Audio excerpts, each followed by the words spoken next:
maqlaayay ma jiro oo insi iyo jinni ah. waxa kale rabbi qalqay way maqlayaan. dadka wada hadday maqli lahaayeen suuxdin bay u dhiman lahaayeen sida axaadiistu ay tilmaameen. yaa is-aasi lahaa qofaad janaasa kuwa dayuuri celi warima jeedid miyaa meeshaan u socda qaylinaya yaa la is-aasi lahaa walaalaya.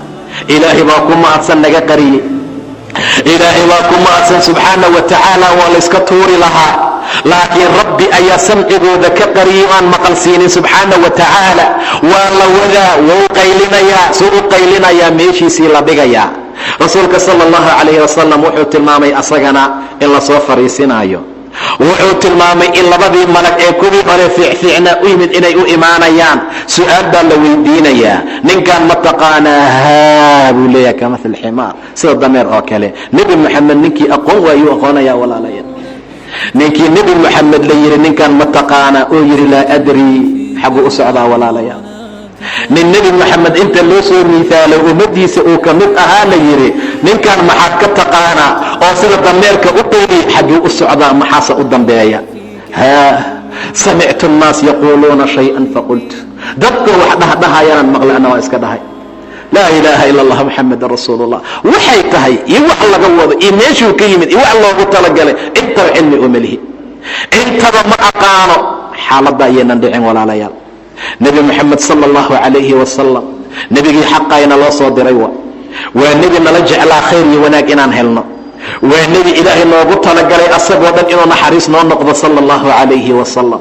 sidaa darteed baa allaha xaqa ah waxa uu tilmaamayaa qofka markuu saa yidhaahda uu dhaho ma aqaano maxay samaynayaan malaa'igta carra darteed garuumaday wataan bir ka samaysan.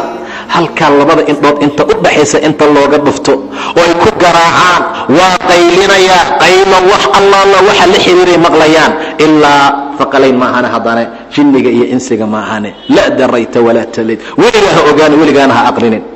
waa la garaacayaa. nebi moxamed haddaad maanta garan weysay, nebi moxamed haddaad sheegi weyso saasaa loo gelayaa. dariishad ayaa loo furayaa janno ah oo naxariis ah oo neecaw ah oo aad iyo aad u barwaaqo badan. naciimadii xural cayntii wanaaggii khayrkii ku jira indhaha loo saaraya. ma u jeedaa? waa aqalkii lagugu talagalay haddaad nin saalixa ahaan lahayd. waa aqalkii lagugu talagalay haddaad qof fiican ahaan lahayd. maxaa loo kala tusayaa? ninkan daalimka ah ee jannaadta geli doona jannada waxaa loo tusayaa inay nadaamo iyo qowmamo u siyaado. sababtu waxay tahay meeshaasuu ka qaday, meeshaasuu u shaqaysan waayey. markaasaa nadaamada iyo qowmamadu ay ku badanaysaa. markaasaa waxaa ku sii badanaya qowmamada iyo shallayda iyo nadaamada bacdamay xaaladdu sidaa tahay. idan waxaa loo baahan yahay walaalayaal in aad loo dadaalo, in maalintaa la ogaado geerida waxa ka dambeeya in loo shaqaysto oo loo diyaargaroobo oo ilaahay subxaana wa tacaala looga cabsado, khayrkii wanaaggana lagu badiyo. ma ogi markuu dhaasho baakadaa waxaa la leeyahay waa meeshii aad ku lahayd haddaad rabbigaa caabudi lahayd subxaana wa tacaala. waa meeshii aad ku lahayd khayrka iyo wanaagga. waa meeshii ilaahay subxaana wa tacaala uu kugu talagalay low aad noqon layd rajul saalixa, gabar fiicanoo xijaabata, diinta alle ku dadaasha, dariska aan dhibin. haddaad noqon layd nin fiicanoo saalixa oo salaadaha xaadira, ramadaanka sidii loogu talagalay u sooma, khayrka iyo wanaagga badiya, saasaa kuu sugnaan lahayd, meeshaasaad geli lahayd. laakiin maanta inta laga daboolo albaab kaloo naareed inta loo furo yaa la leeyahay meeshaa waaye ma'wadkaaga iyo meesha aad markaa gelayso.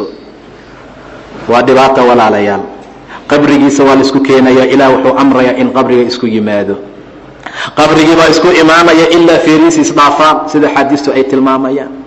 kuwii bidixda jiraa walaalayaal midigta imaanaya, xiriiriga isku keenaya qabrigiisa dartii. kuwii bidixda jira way soo dhaqaaqayaan, xiriiriga xagga laga soo xiriiriyey dhinaca midigtay isugu imaanayaan. meeshaasuu ku jira. xaaladiisa saa xaaladiisay arrintu sidaa ku noqonaysaa. cadaabkaasuu ku jira. cadaabkaa iyo rafaadkaasaa qofka u dambeeyo meeshaasuu aadayaa, halkaasuu ku sugnaana. markaasay oraahdiisu noqonaysaa rabbi laa taqumi saaca. ilaahu saacadda yaynan dhicin, waayo meel baa la tusay dhib badan oo meesha uu ku jiro uga sii dhib badan. taasay xaaladiisu noqonaysaa. arrintiisu saasay markaa ahaanaysaa. rabbi agtiisa khayr iyo wanaag buu ka gaarayaa qofku mar allaala markuu taacada iyo diintii awaamirta ilaahay uu ku dadaalo. mar allaala markuu dayaco amarka ilaahay ee uu diido khayrkii wanaagga inuu ku socdana dhibaatada iyo rafaadkaasaa markaa u dambaynaysa. qabriga walaalayaal waa meesha naga horeeya ama naga dambaysaen aadi doono. qabrigu waxa uu leeyahay cadaab aad iyo aad u adag ama naciimo. qofku wuxuu u noqonayaa beerbeeraha jannada ka mid ah ama xufri iyo godgodadka naarta ka mid ah.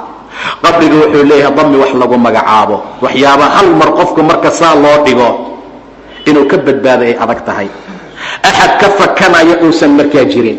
saa darteed baa hal mar marka saa loo dhigo qofku ha fiicnaado ama ha xumaaday, hal mar oo dami intuu kugu sameeyo yaa cabsiyi argagax markaa ku galaya. nebiga sala allahu calayhi wasalam qabriga arrintaa buu leeyahay buu yidhi axad ka badbaadaya hadduu jiri lahaa sacd ibni mucaad baa ka badbaadi lahaa radia allahu tacaala canhu. sacad ma taqaaniin? sacad waa ninkuu nebigu yidhi sala allahu calayhi wasalam safaliyetiga afka lagu tirtirta marka la qabeeyo mindiilka. sacad ibni mucaad uu ku leeyahay jannada ayaa ka khayr badan adduunkii wax dul saaran buu dhahay nebiga sala allahu calayhi wasalam. ma aha dharka ugu jiro iyo xariirta uu wato iyo waxyaabaha kale ee noocaasa ma aha. arrinta noocaasa ma aha. saa darteed baa waxaa la tilmaamayaa sacad mindiilka iyo aftirtirashada uu jannada ku leeyahay inay ka khayr badan tahay adduunka iyo waxa dul saaran. adduunka iyo waxa dul saaran kaasaa ka khayr badan. shaatigiisii, raashinkiisii, ahlu jannihiisii, xuralcayntiisii, waxyaabihiisii oo kale dhammaan ka bax.